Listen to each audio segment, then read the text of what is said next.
വിശുദ്ധ ലൂക്കായുടെ സുവിശേഷം 2-ാം അധ്യായം 41 മുതൽ 51 വരെയുള്ള തിരുവചനങ്ങൾ. ബാലനായ യേശു ദേവാലയത്തിൽ. യേശുവിൻ്റെ മാതാപിതാക്കന്മാർ ആണ്ടുതോറും പെസഹ തിരുനാളിന് ജെറൂസലേമിൽ പോയിരുന്നു.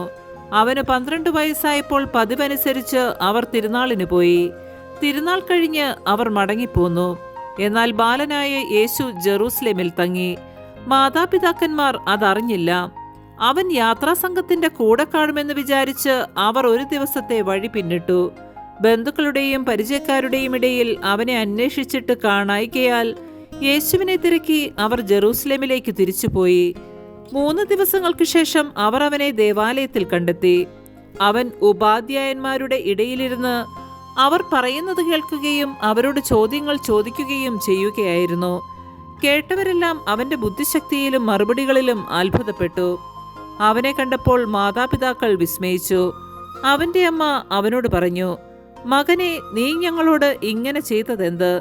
നിന്റെ പിതാവും ഞാനും ഉത്കണ്ഠയോടെ നിന്നെ അന്വേഷിക്കുകയായിരുന്നു."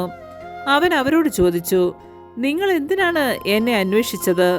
ഞാൻ എൻ്റെ പിതാവിൻ്റെ കാര്യങ്ങളിൽ വ്യാപൃതനായിരിക്കേണ്ടതാണെന്ന് നിങ്ങൾ അറിയുന്നില്ലേ?" അവൻ തങ്ങളോട് പറഞ്ഞതെന്തെന്ന് അവർ ഗ്രഹിച്ചില്ല. പിന്നെ അവൻ അവരോടൊപ്പം പുറപ്പെട്ട് നസ്രത്തിൽ വന്ന് അവർക്ക് വിധേയനായി ജീവിച്ചു. അവൻ്റെ അമ്മ ഇക്കാര്യങ്ങളെല്ലാം ഹൃദയത്തിൽ സംഗ്രഹിച്ചു. നമ്മുടെ കർത്താവായ മിശിഹായ്ക്ക് സ്തുതി.